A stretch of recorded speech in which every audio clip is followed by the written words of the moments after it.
नमस्कार दोस्तों, आज मैं बात करूंगा ना रिमेन REMAIN। रिमेन मीन्स होता क्या? रिमेन मीन्स यदि देखते हैं तो शेष, मैथ में पढ़ते हैं रिमाइंडर।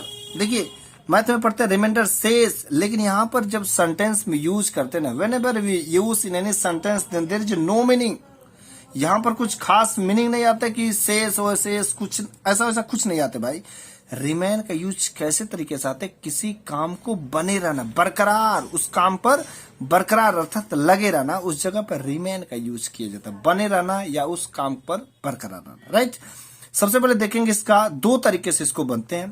पहला तरीका, सबसे पहले सब्जेक्ट आएंगे, helping verb, after that remain आएंगे, ऑब्जेक्ट आएंगे। जैसे कैसे किसी काम को बने रहना है भाई, मेरा स्कूल इस संडे को खुला रहेगा, मतलब डेली तो खुलता ही है लेकिन इस संडे को भी बना रहेगा, इस संडे को भी खुला रहेगा अर्थात बरकरार रहेगा, right.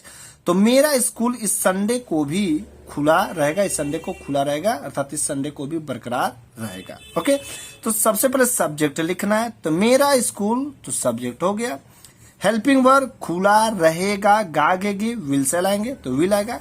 My school will, after that remain, तो my school will remain open on this Sunday. My school will remain open on this Sunday, मेरा स्कूल इस संडे को खुला रहेगा।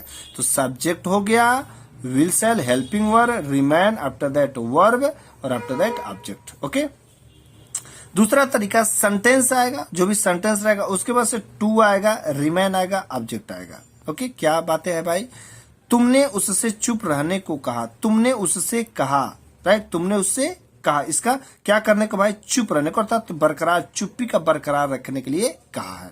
तो यू आस्क्ड हिम, कुछ लोग यू टोल्ड हिम लिख देते तो भी कोई बात नहीं है। यू आस्क्ड हिम, तुमने उससे कहा, क्या करने के लिए भाई? कहा टू रिमेन साइलेंट, अर्थात चुप्पी का बरकरार रखने के लिए कहा। यू आस्क्ड हिम, तुमने उससे कहा टू रिमेन साइलेंट। तो दूसरा वाला तरीका ये हमारा हो गया। पहला तरीका में डायरेक्ट भाई किसी काम को बरकरार रखने के लिए बोला गया, दूसरा में थोड़ा सा घुमा करके कुछ किसी काम को बरकरार रखने के लिए बोला गया, right.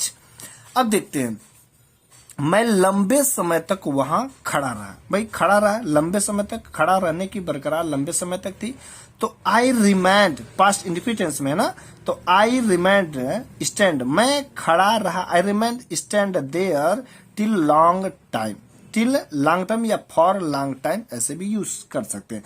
I remained stand there till long time. Okay, अब देखते हैं, उसने मुझसे इंतजार करने के लिए कहा, उसने मुझसे कहा, क्या करने के लिए भाई? कहा इंतजार करने के लिए। तो ही सेड टू मी, उसने मुझसे कहा, ही सेड टू मी, उसने मुझसे कहा टू रिमेन वेट, इंतजार करने के लिए कहा, अर्थात कुछ लंबे समय तक बरकरार रखने के लिए कहा, राइट। अब देखते हैं, डॉक्टर ने मुझे 2 दिन तक बेड पर रहने के लिए सलाह दिया। डॉक्टर ने सलाह दिया भाई, किसे दिया सलाह? मुझे। तो doctor advised me, doctor advised me 2 दिन तक बेड पर रहने के लिए, to remain on the bed for 2 days या टिल 2 days। तो doctor advised me to remain on the bed till 2 days। Okay, वह मुझे गालियां दे रही थी लेकिन मैं चुप रहा। वह मुझे गालियां दे रहे थे, it means she was abusing me, वह मुझे गालियां दे रही थी, she was abusing me but मैं चुप रहा, I remind silent, I remind silent. Okay,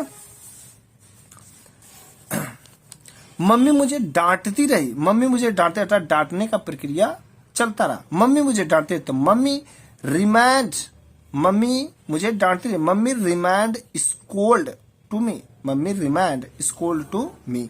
पापा ने मुझे बैठे रहने को कहा, तो पापा told me, papa told me to remain sit, papa told me to remain sit. ये दूसरा वाला टाइप का है। उसकी रहस्यमयी बातें छुपी रही, उसकी रहस्यमयी बातें, his mysterious things, his mysterious things remained hide.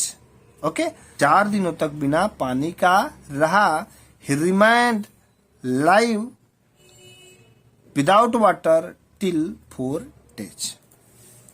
तो दोस्तों आपने समझा रिमेन का यूज कैसे हुआ। रिमेन का यूज हमने दो तरीके से किया, दोनों का कंसेप्ट आई थिंक क्लियर हुआ होगा, समझ में भी आए होंगे। तो समझ आएगा होगा दोस्तों तो कम से कम लाइक तो बनता है ना यार।